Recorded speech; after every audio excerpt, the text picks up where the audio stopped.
Then we will start.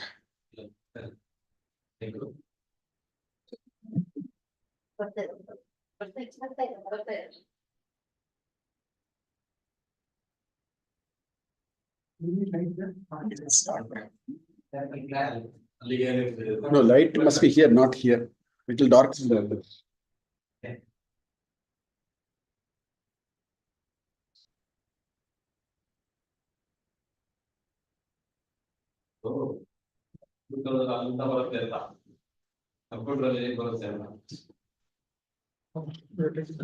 Little hotter than the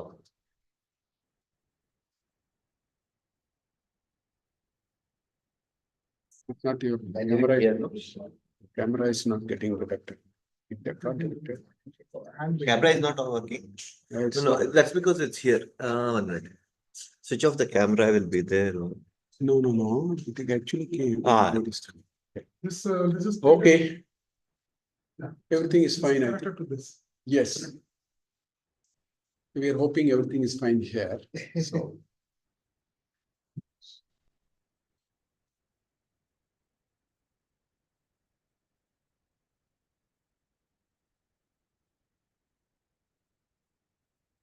One minute, I will do some formalities for.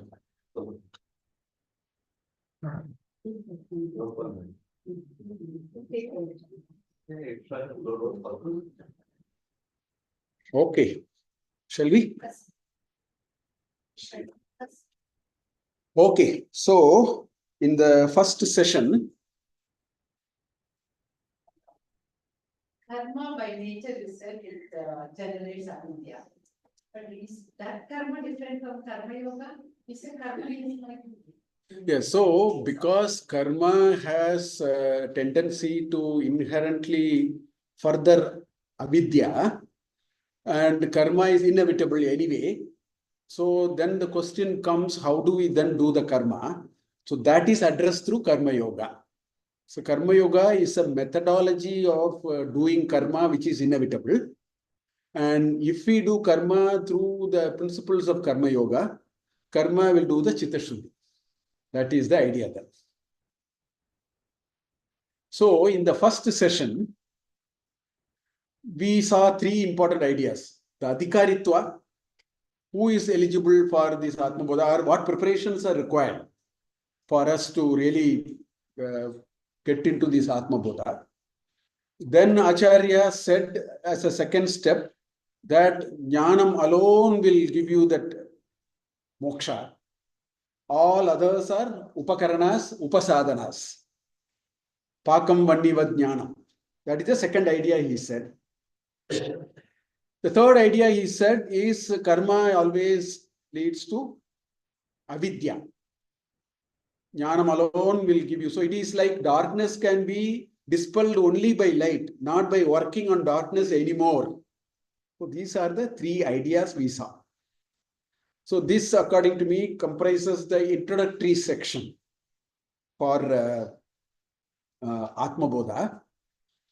Then what Acharya has done is he now moves to the main section. So I call it artificially section 2, which I call it as Upati Dharma, constrained reality and its properties. This is what I have titled it. It's not Acharya has titled it like this. So we have shlokas 4 to 11. There are 8 shlokas, 4 to 11 in Atma Bodha, which talks about some basic ideas, because we want to know who we are. So somewhere we have to start. The easiest thing is to start with what we see, which is our body, which is the world around us. These are very easy. You know, in Taittiriya Upanishad, it is called Annamaya Kosha. Annamaya Kosha is very stula. That you can see very easily. See, electricity cannot be seen. Electricity can be felt, which we should not try. Electricity can be felt, but you cannot see. You can see the effects of electricity. Fan is running, light is glowing, etc. Whereas the fan can be seen because it is stula. So in the same way, before we understand ourselves, the best way to start is to start with what is obvious, which is, we have our body. So, Sharira Jnana first. That's how Acharya actually starts. So, there are shlokas 4 to 11. I'll quickly tell you what these shlokas are, broadly covering. Then we will go one shloka after the other. Shloka 4 says Jivatma appears finite because of ignorance. We will see it. I am only quickly giving you a trailer of what it is. Okay. Shloka 5 says knowledge removes ignorance, which is what he anyway said earlier also. Then in the Shloka 6, he says world becomes unreal as soon as an awakening happens. Until we awaken, the world is real. Moment we wake up, world becomes unreal. He gives very good examples to understand all these concepts. So anyway, we will see. Then Jagat appears real until we know the Brahman. Just like the world, Jagat appears real until we know the Brahman, which is the substratum of everything. That's what Acharya brings. World comes and goes out of the Supreme Self. It is a material cause. All that we will see. So he goes on like this. So that's the right way to start. So we will start with the 4th shloka. Parichinna iva jnanat tannashe sati kevalah swayam prakashate hyatma Meghapayem Shumaniva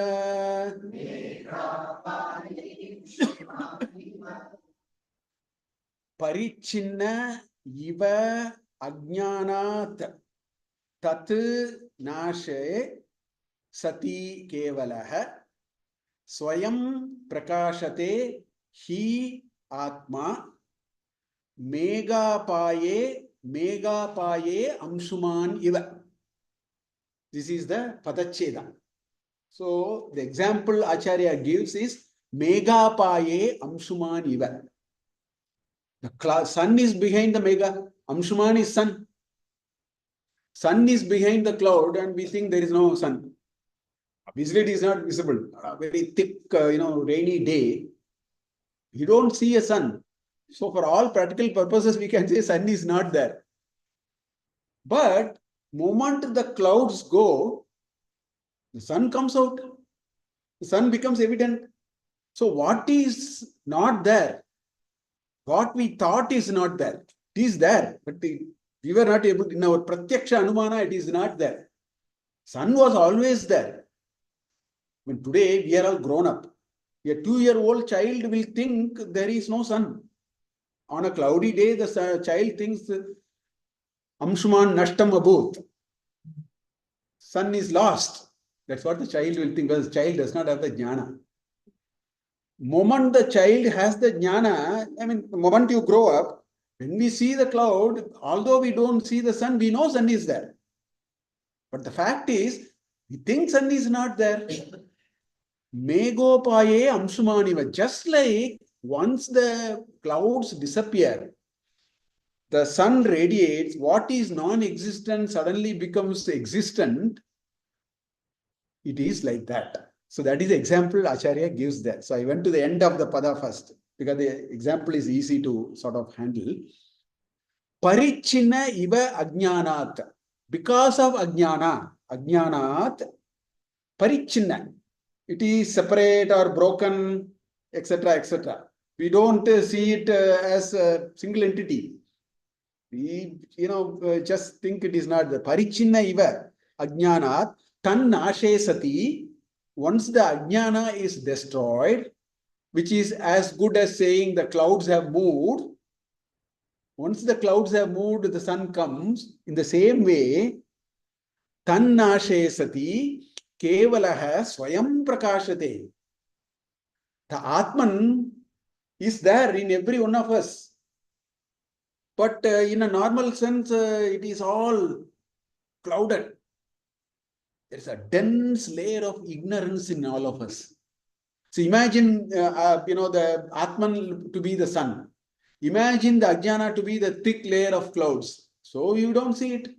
That's exactly what Acharya is saying.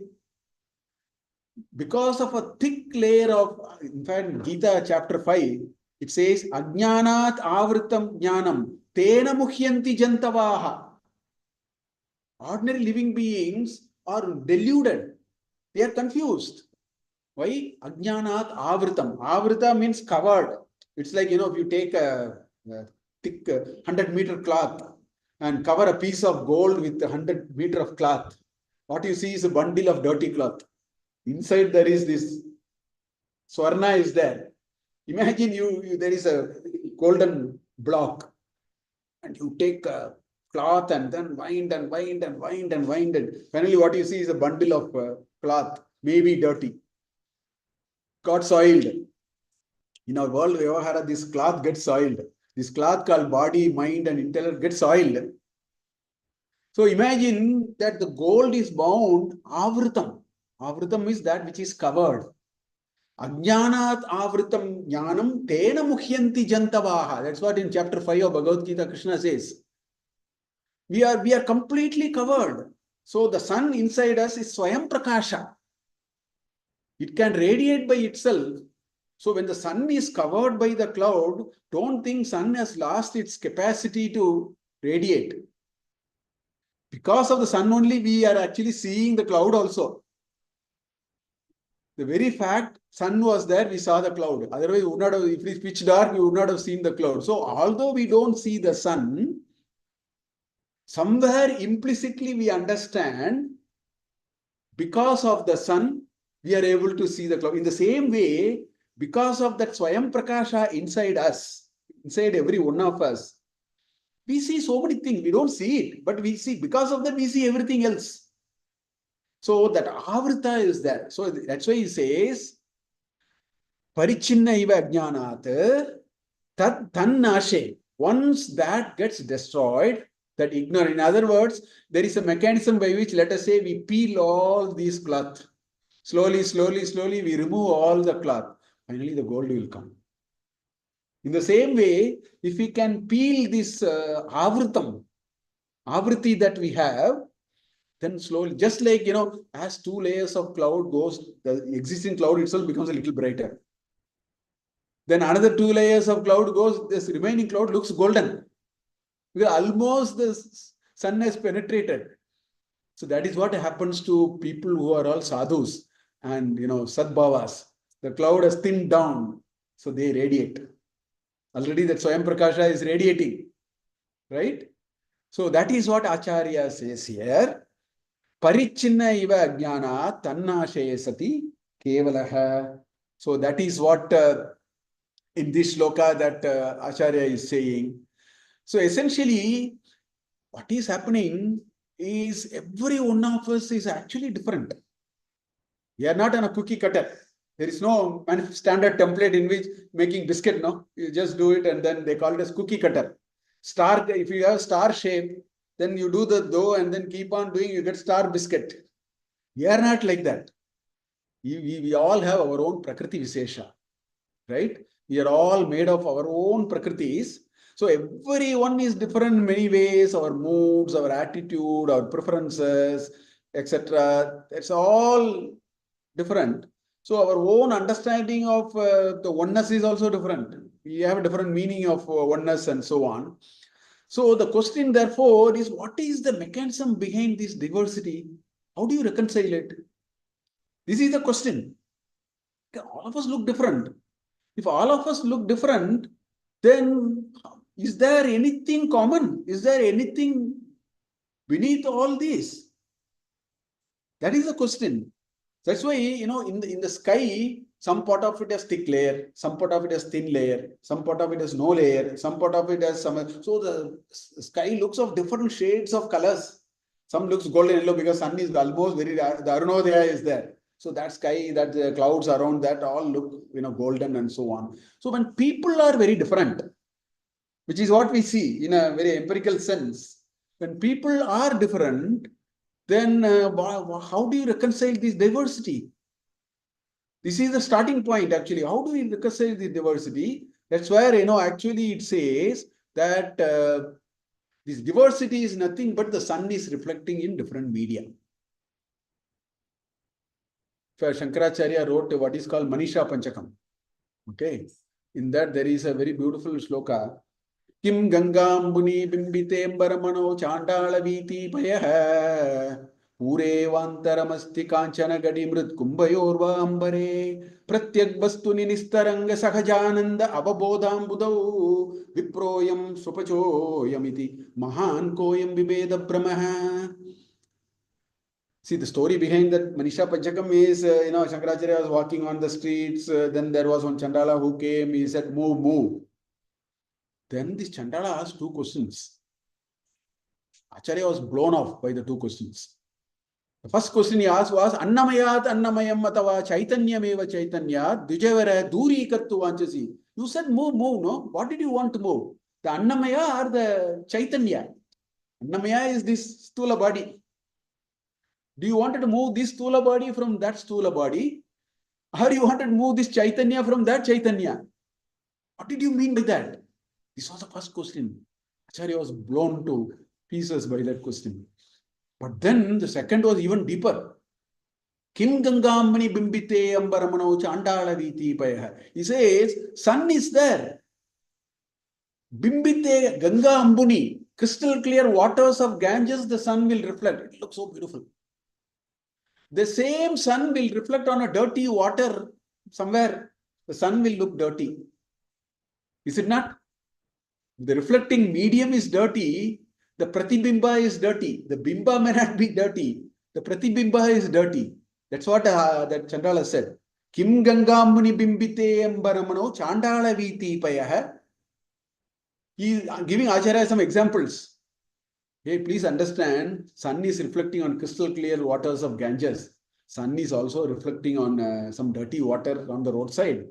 So don't look at the image and come to a conclusion sun is dirty or sun is good. That is the example he gave. Then he gave another example. Purevantaramasti Kanchana Gati Mrit Kumbha. Kanchana Gati is golden part. Mrit Kumbha is mud part.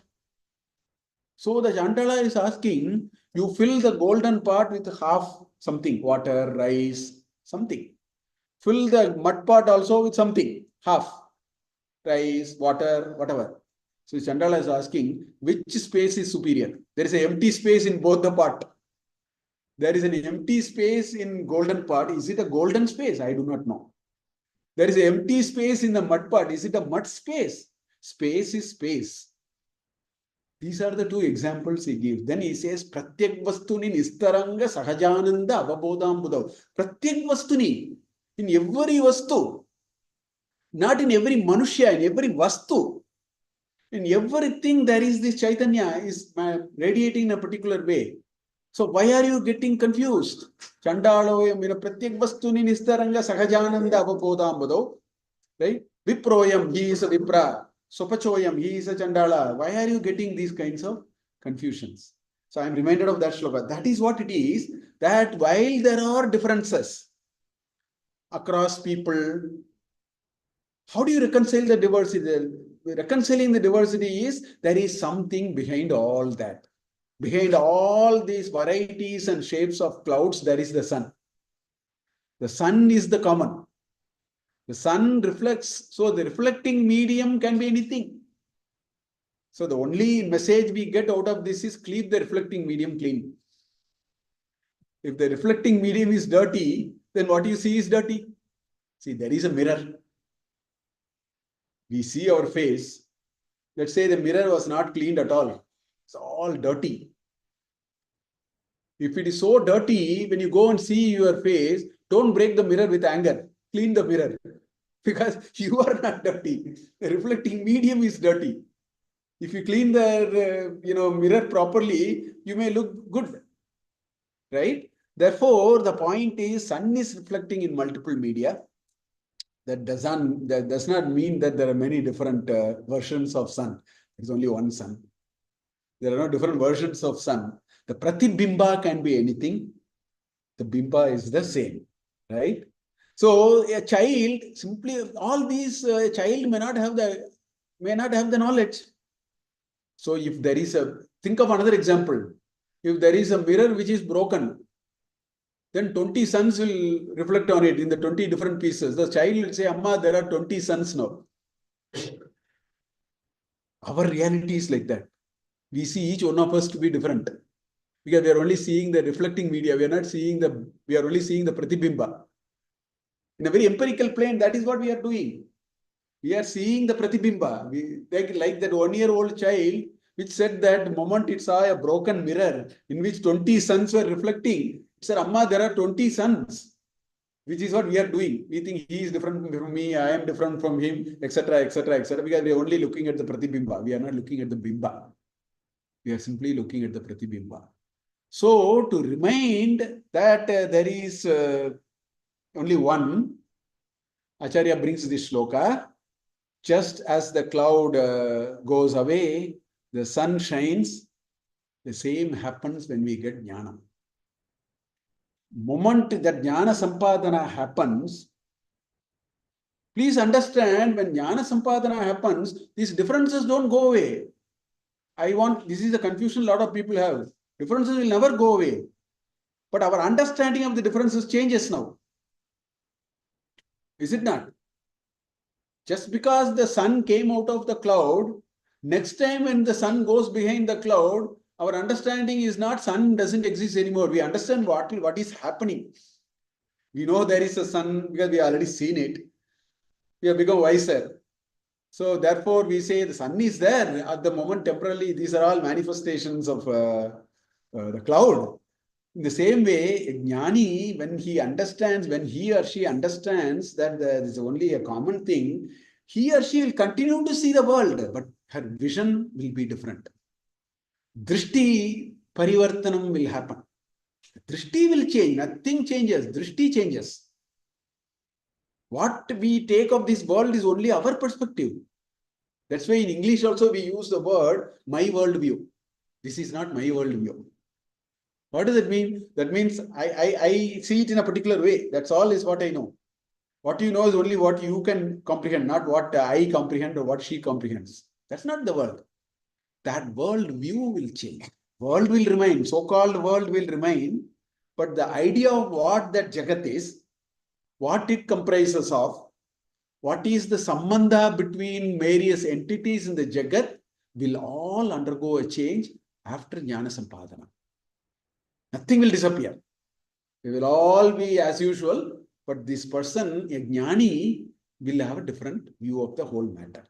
So therefore, Acharya says that jnana sampadana, moment jnana sampadana happens. So what is the message here? Moment jnana sampadana happens, that is understood by our ability to see oneness everywhere. That is what he is trying to bring, cloud and sun and all that examples. He is trying to bring that to really drive home this point. Let us see if Acharya Padmapada has something to say. Just go and see. Let me open his commentary. Just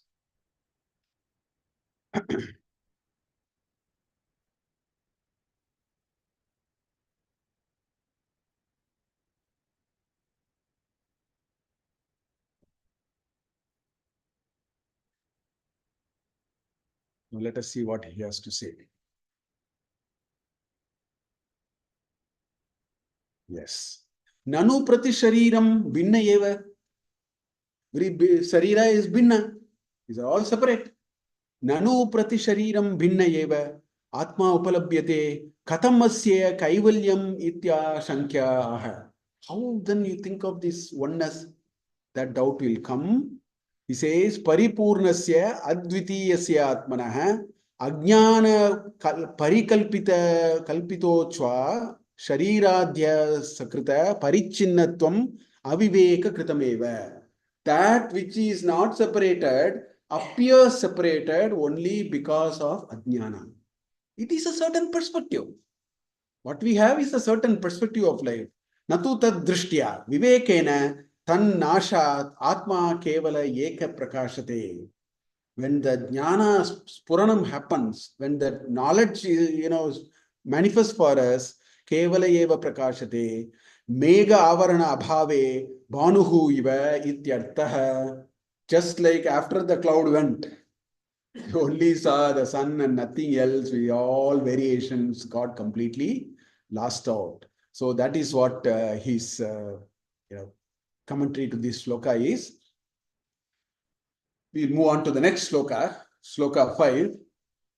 Ajnana kalusham jivam jnanabhyasat vinirmalam कृत्वा ज्ञानं स्वयं नश्येत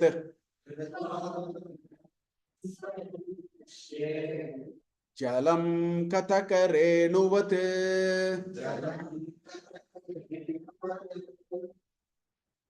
अज्ञानकलुषं जीवं ज्ञान अभ्यासात् विनिर्मलं कृत्वा ज्ञानं स्वयं नश्येत jalam katakarenu vat. That is the shloka. Jivam tu ajnana kalusham. Our starting point of every one of our life is one with ajnana. And moment we have ajnana, it has all its shades of dirts and colors. That is the very definition of ajnana. We see anekatva. We see so much, and moment you see anekatva, please understand this is a starting point. Moment we see the world to be multiplicity of the world, then competition starts, irsha starts, right? Stress starts, pressure starts. Everything is because of that. Moment you see bus comes, we have to really fight each other and jump for that seat. There are so many people involved. So we need to, so moment anekatva, nanatva happens, moment you have this anekatva, then in vyavahara, because that's an inherent limitation with which we are living, it introduces a lot of dirt in our thinking, in the way we do, in the kind of decisions. So many things happen now. That's why he says, Ajnanat kalusham jivam.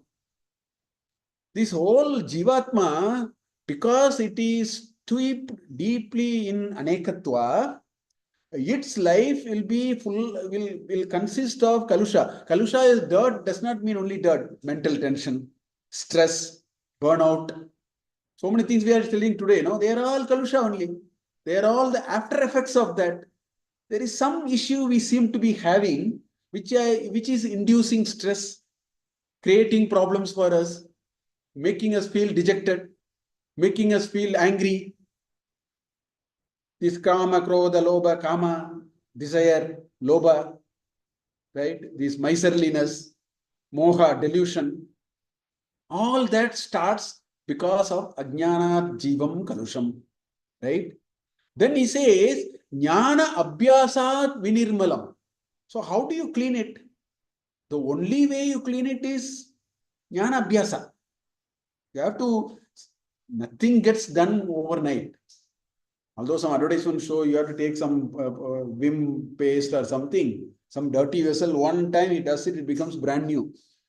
That is for the purpose of advertisement. Our lady here will explain what is the logic behind it if required. She is a professor of marketing, she can explain it better. The logic, larger principle and all that. But the point is, anything that requires cleaning requires multiple attempts. Suppose, we put some vessel on the oven and forget it becomes dark. You can't take it in one round. You put some tamarind and then heat it, and then 4 or 5 times you keep on trying. Slowly, that black particle will peel off, etc. In the same way, this jivana, which is as kalusha, the detergent that you need is jnana. So you need a powder, no? You need a detergent powder or some cleaning powder. That cleaning powder is jnana. Jnana abhyasat vinirmalam. Slowly it gets cleaner. Right? That's what he says. Jnana abhyasat vinirmalam. Swayam kritva. Jnanam nashye. So swayam kritva, by one's own effort, sustained effort, practice, that's where all those upakaranas will come. All the, upasadhanas are all useful. Satsanga, parayana, They are all useful. They don't, although in the earlier shloka we said that doesn't give us the final thing, but they are all useful because they are thinning this layer. This layer is very dense. So you have to make it thinner and thinner, right? So he says, Kritva jnanam swayam nashyet jalam katakarenuvat. Katakarenu, Acharya uses a nut called Katakarenu. The Kataka nut. With the Kataka nut, when you clean it, you powder it and then clean it, right? What happens is, the Kataka powder is consumed and the patram becomes clean. Equivalent of that is detergent powder. Let us take Katakarenu is equal to detergent. We'll take it, or washing powder, something like that, right? So as you use that powder and keep on, cleaning your vessel, the vessel becomes clean. Katakarenuvat. It is like that. He's giving an upama here. Just like you need a washing powder, and with the washing powder, when you progressively wash the vessel becomes clean. The washing powder for us is Jnana Abhyasa. The Jnana Abhyasa is our washing powder for washing our kalusha of our jivana, right? So that is what Acharya gives that example here. Now, the interesting part is when you use these powders, the powder also disappears. It not only takes away the dirt, it eats away the dirt and then it also disappears. The easy example is eraser. When you use the eraser and you keep on erasing, the eraser will also go after some time. It will become smaller, smaller and smaller. One day it will also go. So the Jnana Abhyasa is like that. The Jnana Abhyasa is exactly like that. You keep on doing it. As you keep on doing it, even that may not be required. When Jnana Sampadana happens, everything disappears, including that. Even that will not be visible. Even that is also gone. So the Katakarenu, this washing powder is exactly like that. We use the washing powder, we don't know where the washing powder is. The washing powder is also gone. The dirt is also gone. The patram is clean. So Acharya is giving that example. So he is saying, so the only message here is detergent powder is equal to Jnana Abhyasa. Dirty vessel is equal to this dirty vessel. So that is what he says. We have to do Jnana Abhyasa, and through the Jnana Abhyasa, we can actually, keep moving. So this Jiva Brahma Aikya Jnanam is what we are looking for. We still don't know. That's why we see multiplicity of everything. We see the world to be of multiple things. So we are talking about Jiva Brahma Aikya Jnana, which is the Akandakara. Now is the Kanda Jnana. You see, yours, mine, this is your problem, this is my problem, this is your property, you are different from me. We are in the Kanda Jnana. Akanda Jnana is what we are talking about. That is the real knowledge. So that knowledge we get only through Abhyasa. Again in Gita, what did he say? Chanchalam hi mana Krishna pramadi balavadridam tasyaham nigraham manye vayoriva sudushkaram. What did Krishna in reply said? Ashamshayam mahabaho mano dushnigraham chalam. He said, I accept with you 100%. The manas is durnigraham, is beyond control. Nischalam, it's very chanchala.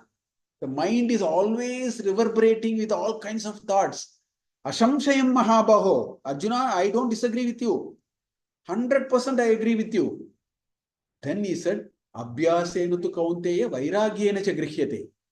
Then he said, you need Abhyasa and Vairagya. This is the basic principle of any jnana. Not only Vedanta jnana. The only reason somebody gets an Olympic gold in 50 meters swimming is only Abhyasa and Vairagya, I am telling you. Otherwise they won't get. They have so much Vairagya, they don't eat all kind of food. The regime is very, very tight. They do terrific practice. This poor girl, some 50 grams she lost this year. We all felt so bad for her. The Pogata, somebody, this time. Anyway, that's a point aside. So, Abhyasa and Vairagya is so fundamental to progress. Not just, I am not talking about only Vedanta progress. In progress in our personal life, in materialistic life, we need a Vairagya. People don't understand. You need Vairagya and Abhyasa. Nothing comes otherwise.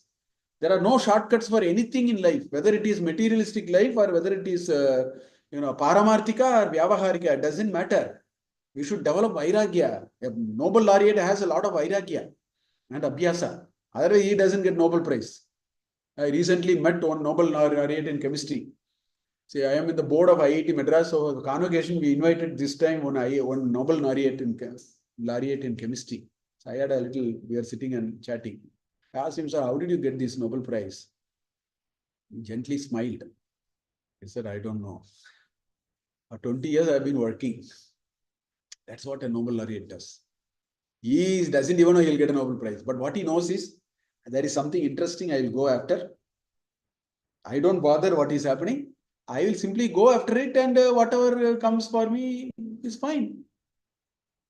Then somebody found his work to be good again, Nobel, later. All that happens later. Then he will give a half an hour interview. You cannot explain all these in a half an hour interview. So even success in life, whether in Paramarthika or Vyavaharika, requires Abhyasa.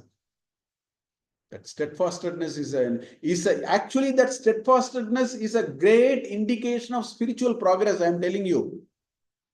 We should not be Aramba Suraha. We should not be Aramba Suraha. We start some practice. And I have seen people, oh, I am going to reduce my body. So Sunday, no carbs, nothing, this, that, heavy fasting. Next 6 days, they more than compensate what they lost on Sunday. We don't have to do all that. Abhyasa means there is a way we lead life.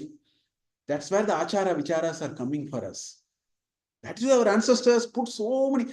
People think today that they are all very constraining, they are limiting. They are not limiting. They are only making you better if we get the right perspective of it. Because that builds a regime of Abhyasa in us. That, if you go from here to Bombay in the train, after Pune, I don't know whether it is still happening here. I have umpteen times I have traveled, I have noticed it. At one point in Lonavala, all trains will stop. Then only they leave. Because why? Because after that it is downward slope. So they have to check the brake before the train goes down. So it's a practice. It may be super fast, it may be anything. The train will stop there and then go. So we need to test our brakes. The testing brakes is all these Abhyasa, these Upavas, all these are actually testing. We can't keep on saying Indriya Nigraha. We have to know whether we have Indriya Nigraha or not. Is it not? I mean, we can keep talking about it. So all these Achara Vicharas are all building that Abhyasa skill in us. So that's why Acharya says, Abhyasena, that is a detergent for us in our life. And through that, Jnana Abhyasa, through that Jnana Abhyasa, we will get Vedanta knowledge. If you do other Abhyasa, you will get Paramarthika. Materialistic life also we can succeed. Nothing wrong. Let us succeed in materialistic life. But then ride this horse also. Pravritti Lakshana and Nivritti Lakshana both are required. Let us not stop with just one Lakshana, as I was telling yesterday. Duvido hi vedokto dharmaha pravritti Lakshana, Nivritti Lakshanascha. So as long as we can use the same ideas both for our Vedantic journey and our Dainandinik Vyavaharas, we will only succeed. So that's what he is saying. The repeated contemplation of Aikatvam. The ignorance slowly will give way. So that is the Abhyasa. It is that we need to constantly contemplate on that notion of oneness. If you don't contemplate, it is not going to happen. We need to contemplate that the world is one and we are all part of it. We have to contemplate it. It should get into our mind space, get wired into our DNA. Only then it will happen. So there is a constant contemplation, which is that Jnana Abhyasa, part of Jnana Abhyasa. Aikatvam, the ignorance goes away. The Antakarana and all of them will become clean and it will disappear. So that is what is intended of this particular Uddesha of Acharya here. So he says that because of Katakarenuvat, all these happen. So he says, Ajnana Karya Bhuteihi Ahamadibihi Kalushi Kritam Kartrutva, Bhoktritva, Adi, Abhimaninam, Jivam, Cha, Jnanam, Kartrum. Chirakala Abhyasa Vashat, Ajnana Hani Dwara, Tat Karyanta Karanadikam Upashapete, Nashayitva, Swayamapi Nashyati. So, this is an ongoing exercise. Chirakalam. Not just for some time. Chirakalam. You have to do this Abhyasa. That's what he says. Chirakala Abhyasa Vashat. Ajnana Hani Dwara, whatever is the trouble we got out of Ajnana, right? Etat sarvam nashayitva, swayam api nashyati. So the individual also disappears. Just like the eraser, after it keep on erasing, the eraser also goes. The detergent powder keeps on cleaning, the detergent powder also goes. So we also will lose our identity and merge with that one. We will lose ourselves means it's not that we are nowhere. We lose our identity and become one with that. So he says, Swayameva nashyati. That's what he says. Swayamapi nashyati. Atma jnana karyatvat avrutehe. Tatra pratibimba jnanam. Atma vabhasa rupatvat. So he says that pratibimba jnanam will go. We'll see the bimba instead of the pratibimba. So that is what he says. Tadanim Atma prakashate. At that time, the Atman really starts radiating. Yata katakarenuhu akilam jalam nirmalam kritva swayamapi nashyati. Tadvid itartha. The powder will also go after some time. After cleaning, the powder is also gone. In the same way, this swayamapi nashyati means this identity goes. That ahankar goes. That unique identity with which we are actually suffering. It has some practical sense, practical meaning, but we are overdoing it. It has some practical application, but we are overdoing it. That will also go. So that is what Acharya says. Padmapada's thing also says like that. We'll see the next shloka.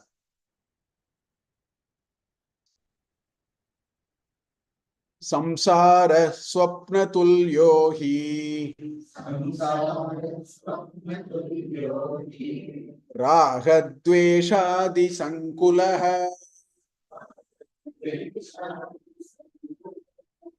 स्वकाले सत्यवत् भाति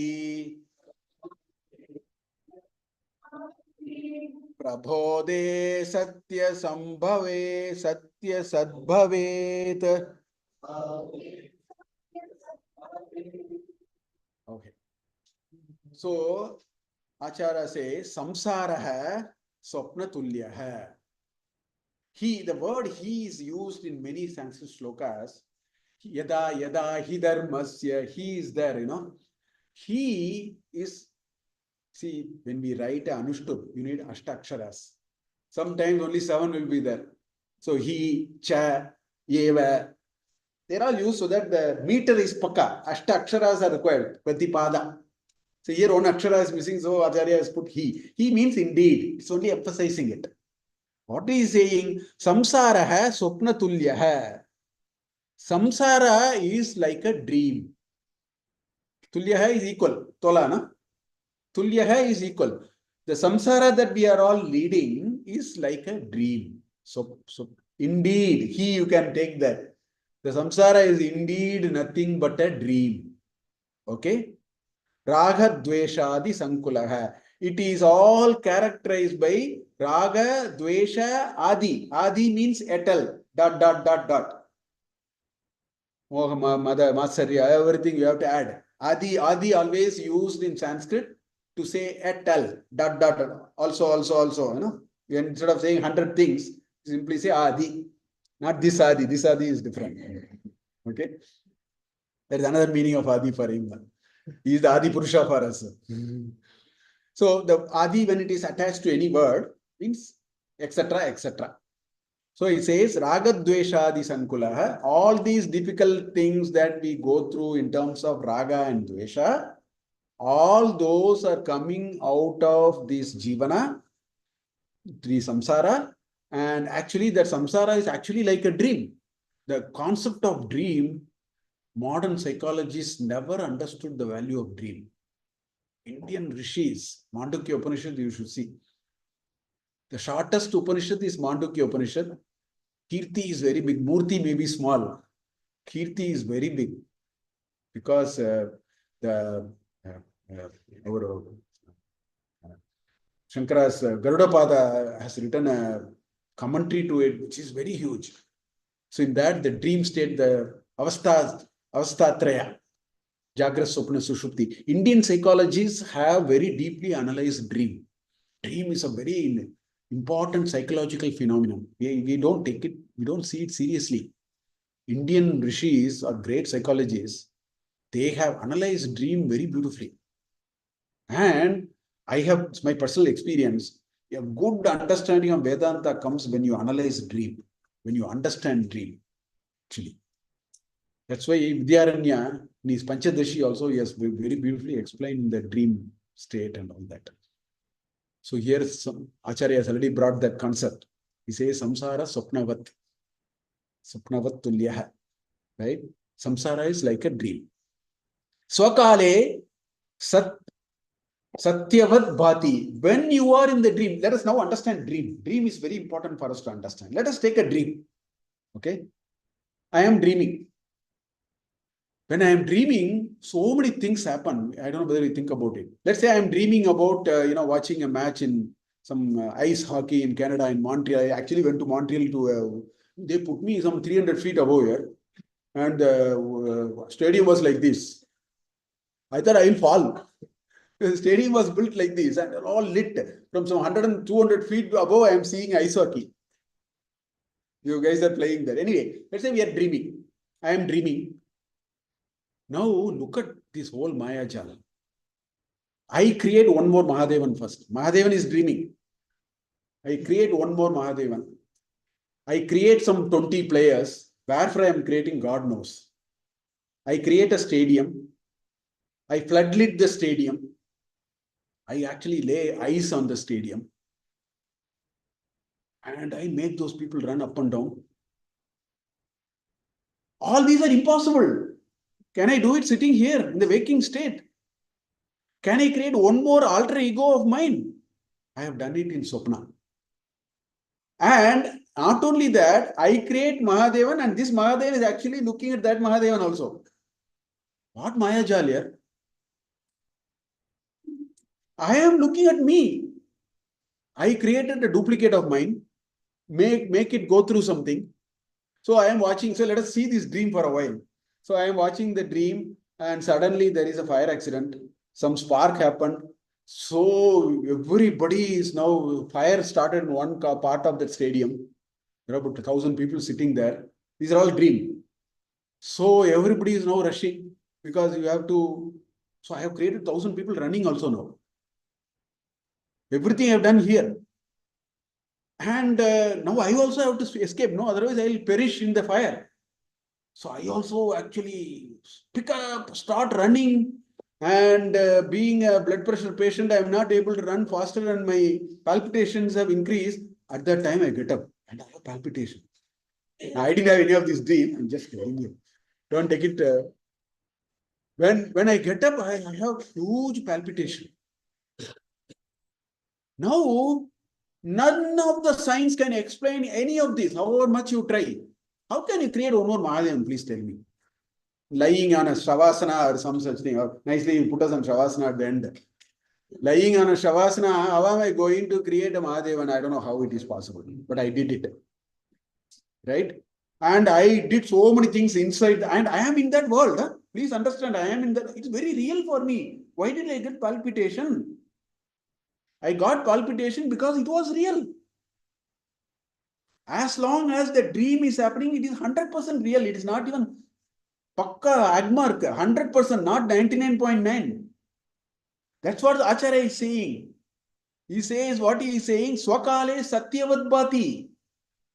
When you are in a dreaming state, you have to be in the dreaming state, everything is real. There's nothing unreal about it.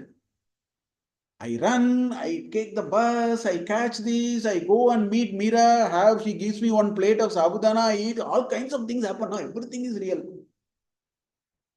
As long as you are in the dream, you actually created a world. And you entered. Tadevanupravishat tadanupravishya satchatyacha bhavat. What Brahman did, we did in dream. In Taittiriyopanishad, he says, So kamayata. That Brahman got desire one day. So kamayata bahusyam prajayeti. Let me create a world of multiplicity. Satapo tapyata. Avru tapas. He also has to do tapas. Because chitte, we have to get that knowledge, Satapo tapyata. Satapas taptva idagum sarvam asrijata. He created this world of multiplicity. Tadevanupravishat. Anupravishat. Anu is follows. Pravishat means after he created the world, he entered into it through all of us. He entered into the world. Tadevanupravishat. Tadanupravishya. Having entered into the world, he created everything. This is exactly what we did in dream.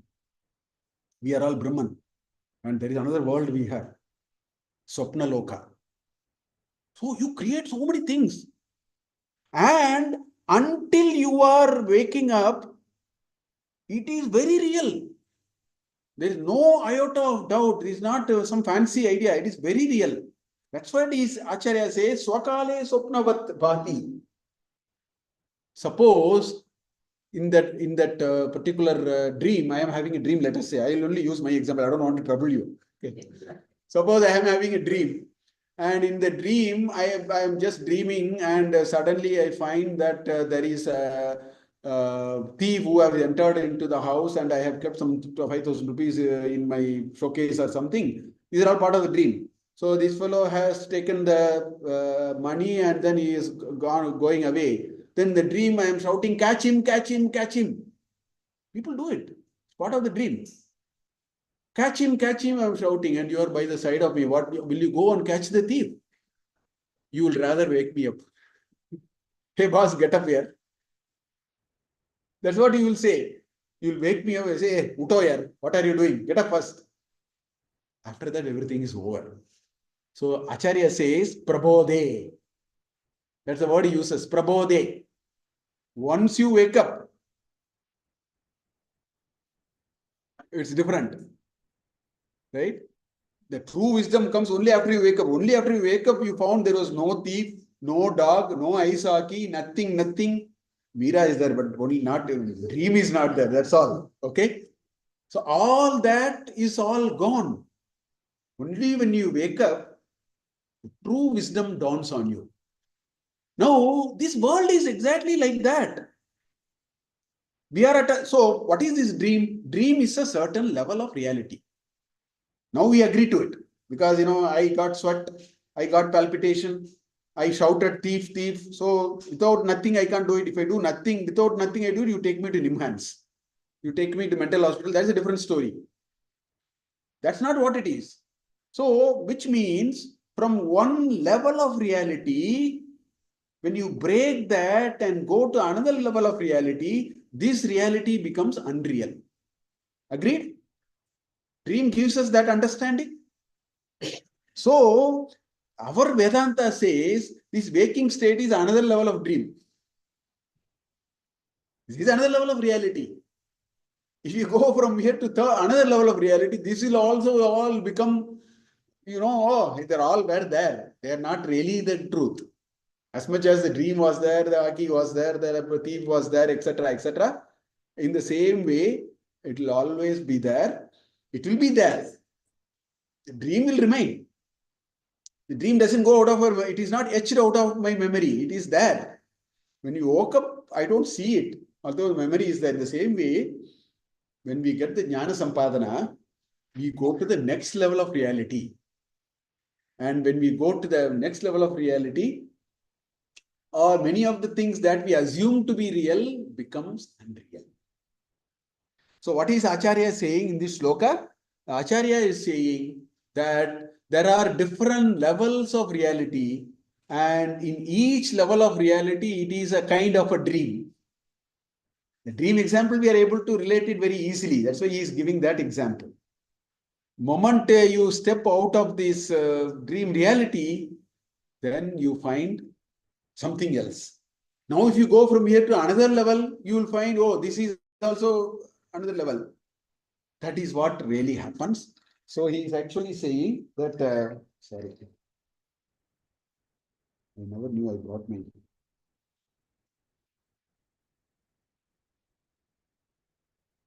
Okay. Yeah. So he says, and that is why the dream example is very, very relevant for us to understand the true nature of ourselves and the world. Because what we understand at one level, if we are able to see the parallels and map it to the next level, our ability to understand becomes a little easier. So that is what he says here, that let's see what Padmapada Acharya has to say.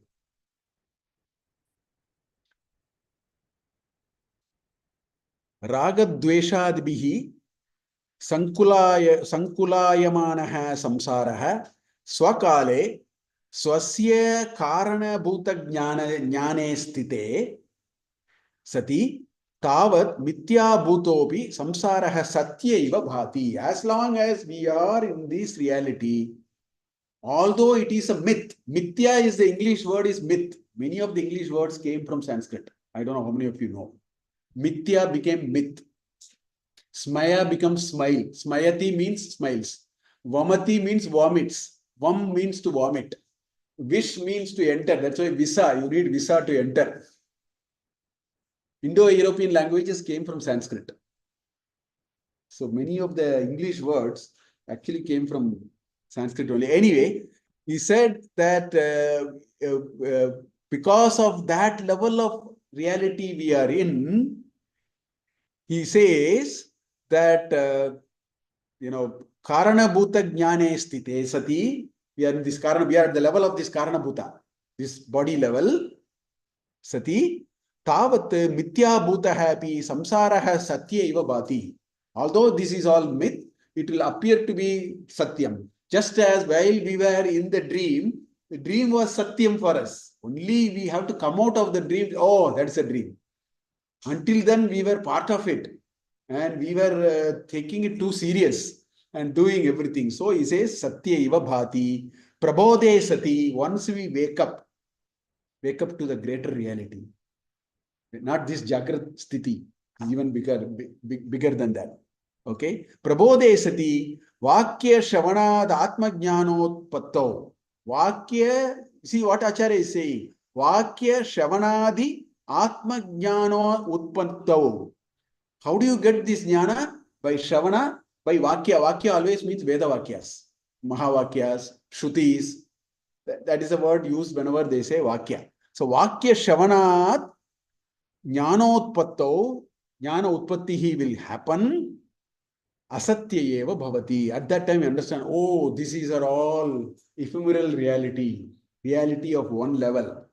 That is what we will understand. Tatra drishtantaha swapna tulyaha. The drishtanta is swapna. Swapna tulyaha. Yavan nidra anubhuyate tavan mitya bhutopi swapnaha satya iva bhati. As long as we are sleeping, although it is a mitya, it looks like satyam. Right? That's what he says. Tavan mitya bhutopi swapnaha satya iva abhati. Prabodhe nidra nashe mitya bhavati. Tadvit iti artha. So that is what Acharya is saying in this particular shloka. We move to the next one. Tavat satyam jagat bhati shuktika rajatam yata yavan ajnayate brahma sarvadishthanamadvayam.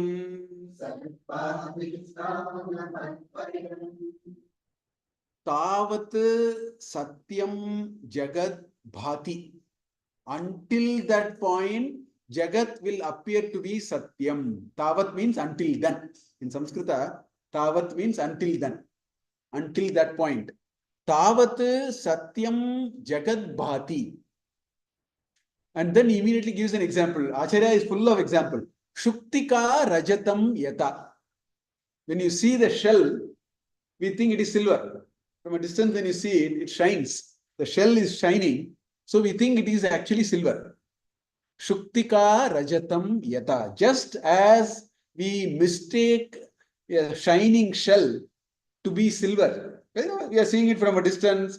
Sun is shining. Sun's rays are reflecting. It looks like silver. So we think, oh, there is silver there. Shuktika Rajatam Yata. Yavat na jnayate Brahma. So, yavat na jnayate Brahma. Until the point we don't know Brahman, tavat satyavat jagat bhati. Satyam jagat bhati. Yavat tavat. You know, Hindi maybe aisa, jo, aisa, vaisa. There are pair of words, no? Yavat tavat. So, until this happens, that happens. That's what he says. Yavat jnayate Brahma. Yavat na jnayate Brahma. Until we don't know the Brahman, Tavat Jagat Satyam Bhati. So that is how we have to connect the first two padas on the top and the first two padas on the second line. Until we don't know the Brahman, until then, we think the world is real. That's what he says. Shuktika Rajatam Yata. So in between, he gives an example. Just as you see a shell lying there, and then because it is shining, we thought it is silver. In the same way, this happens. But then he also gives a lakshana of the Brahman. Finally, he says, Sarva Adhishtanam Advayam. That Brahman is the substratum for everything. And it is only one. There is no Brahman A, Brahman B, Brahman C, Brahman D, nothing like that. Eka eva Brahma. Ekam eva Brahmam. Neha nana asti kinchana. That's what, Kathopanishad says. Ekamevad Brahmam Nehanana asti kinchana. There is only one. There is no nanatva. There is no multiplicity. There is only one. Right? So he says, Sarva Adhishtanam Advayam. It is the substratum for everything. And it is only one. So that is what in this particular sloka I say. This brings another very important concept that we need to understand. So there is, there are words like Sat, Satya, Mithya. So let me explain these three words. It's very important to know. These are all used very much. So we should develop the clarity. Sat. Sat means existence. It doesn't have to be here. Please understand. Doesn't have to be here. Sat means existence. Which means the typical example in Vedanta literature is example of Asat is a hare with two horns. It never exists. You don't have a rabbit with two horns. Right? So that is the example they give. Sat means existence. That means it can have its existence. It may not be here at this point in time. Okay? That is called Sat. In other words, the equivalent of Sat in English is isness. Table is there. Bulb is there. Fan is there. Chair is there. Sofa is there. There is a isness. It's called Satta. That property of isness. That is called Sat. This is the first definition. Sat means existence, isness. We can only talk of only things that can exist. It may be in is and all there was, that is okay, but there is a isness. Okay? That's why I gave this example. Table is there, wood is there, gold is there, mic is there, specs is there, mobile is there, etc., etc. That is called Sat. Then there is something called Satyam. So the definition of Satyam is Yat Bhutakale Asit, that which was in the past, that which will be now, and Yat Bhavishyakale Api Bhavati. That is the most profound definition of Satyam. That which can exist in Trikala. All the Trikalas is called Satyam. And you know what it means? Your body is not Satyam. Your salary is not Satyam. Your position in the family is not Satyam. Your relationship is not Satyam. Please understand that, because it didn't exist 1,000 years back. It is not going to exist 1,000 years later. Why 1,000 years? 100 years, 25 years, 30 years. So that is the meaning of Satyam. Satyam means that which is there in all the three kalas.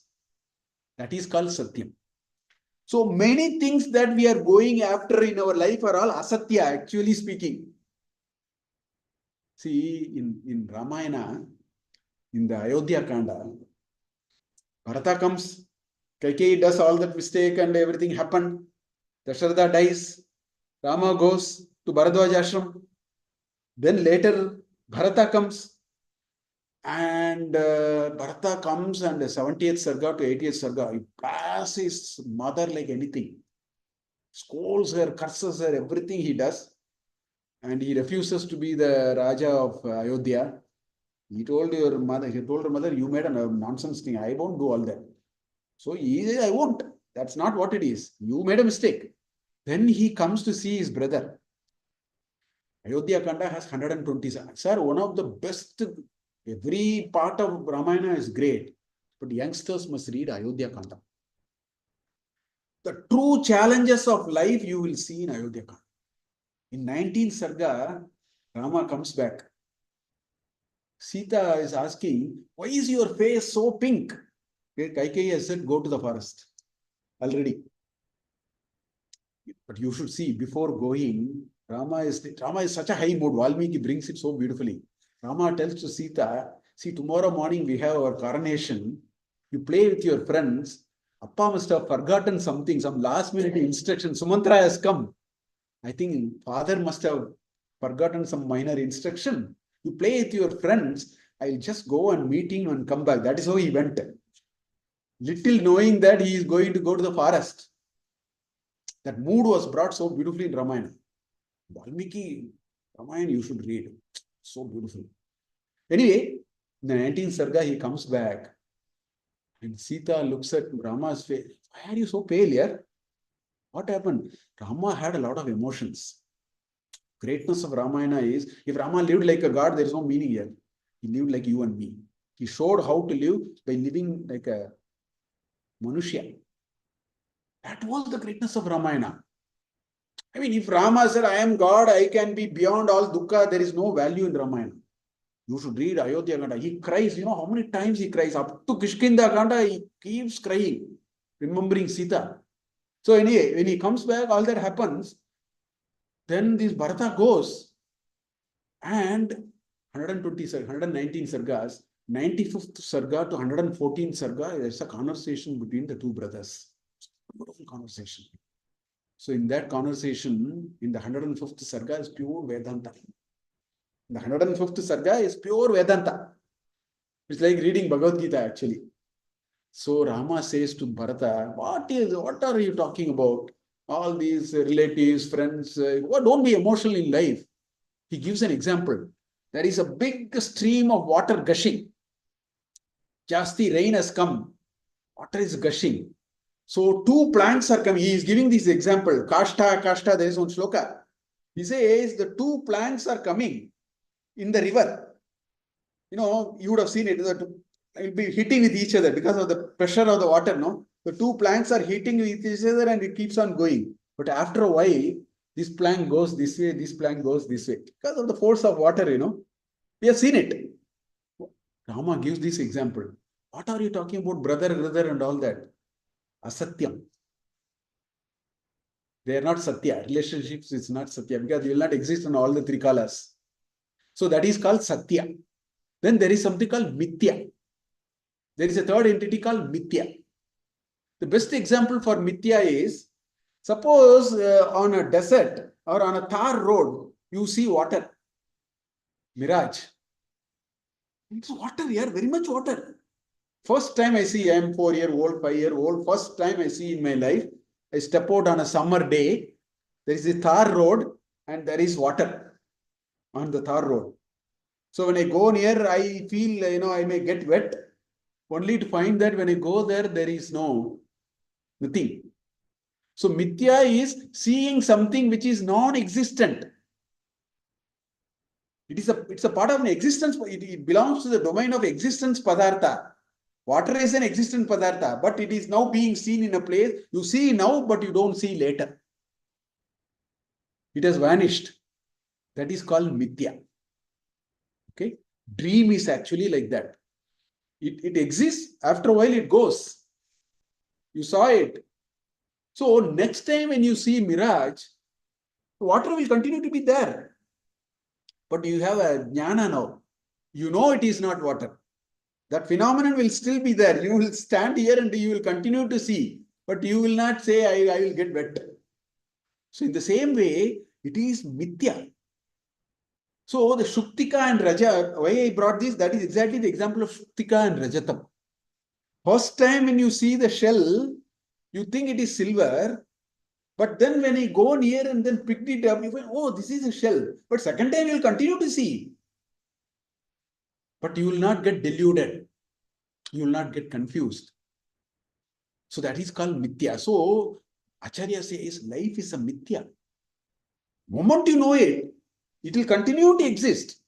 It will not go away. Just because I knew mirage, it doesn't mean from tomorrow onwards the phenomenon of scientific phenomenon of mirage is deleted for Mahadevan. That is not what it is. It is there, but I know how to make sense of it. Exactly. Lot of optical illusions. There is a lot of optical illusions which belong to that category.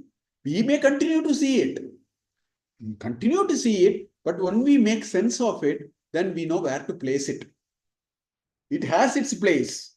In the same way, Shuktika Rajatam Yata, in the same way, we will know how to place value to our life. Empirical world. We will be part of the empirical world. The Shuktika will be there, the Rajatam will also be there, but we will place it where we have to place it. We will give whatever Gaurava we have to give, we give to it. We know what level of comprehension we have to make, we will make that. That's all we will do. We will do nothing more than that. So Acharya gives such a beautiful example. He says, Shuktika Rajatam Yada. So he says, this is the very characterization of samsara. Acharya has actually characterized samsara. It is mithya, we have to understand. So you should not get emotional beyond a point. Please understand. You should not get emotional beyond a point because it is mithya. It will disappear. What exists will disappear. It is asatyam. It doesn't even stay for all the trikalas. Let us rather focus on satya rather than focusing on asatya. Doesn't make any sense, right? It is, if you take physics, it says, we can use physics to explain it. Karyam has to be preceded by karanam. There is something called karya and karana, right? Karana is called cause, karya is called effect. The cause has to precede the effect. You have to have Shuktika, only then you will have Rajata there. You have to have, the tar, only then you will have water there. If you don't have tar and the heat, water will not be there. So physics also says, so samsara is only a karya. We have to focus on the karana. We are focusing only on the karya, on the effect. We are not seeing the cause. Samsara is only a karya. It is not karana, right? So we have to use our logic. That's why I said Vedanta is logic. We have to use our logic. If there is an effect, there must be a cause. Sarva adhishtanam. That's why that Acharya uses the word Sarva adhishtanam. There is a cause for everything, which is the substrat. The substratum for the silver is that shell. If the shell is not there, no silver. For the effect to happen, you need a cause. In the same way, for the effect called samsara to happen, there is a cause. So it is important that we have to go after that cause. Right? No, there is this very nice story. The dream is such an important thing. Janaka was sleeping. Janaka Maharaja. He had a dream, and the dream was neighboring country king and soldiers came, invading they're all happening in dream, by the way. Okay. So they try to conquer Mithila and catch Janaka also. So he keeps running and running and running. It's all happening in the dream. He keeps running and running and running.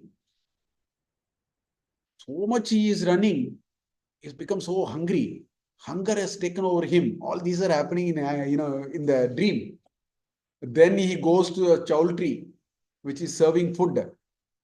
And by the time his turn came, the food was over. All these are happening in dream, by the way, okay? So very little, finally whatever was there, they just emptied maybe one spoonful of something was offered on the plate. And he was about to take that, an eagle came and then plucked that also. Right? And he tried to get up and save it. That's how he's getting up from the dream. He's getting up to catch the eagle. The moment he gets up, there is Janaka Maharaja. There is neither eagle, no chowl tree, no food. He is all safe. Everything is fine. So the question is, what is true? Is the kings and ministers true? Is the chasing true? Is being a pauper, he has become a pauper, is that true? Begging for food is true. Going to the chowl tree is true. Not getting the food is true. We have to inquire like that. If you do a deep inquiry, in dream it is much easier. Very easily we can come to a certain kind of a conclusion. In a dream we can do it, but that is the kind of a question. And Ashtavakra says, when he posed this question to Ashtavakra, these are all, I think, in part of the Brihadaranyaka Upanishad. In the third kanda or somewhere it will come. When he posed this question to Ashtavakra, he says, you are alone true. You are the only truth. Nothing else is true. That's the kind of, he says, you are the only true. And somebody said, jokingly, I heard this. Somebody was distributing sweets to everyone. They asked, why are you distributing the sweet? He said, I lost my new car. What? You lost your new car, you are distributing your sweet.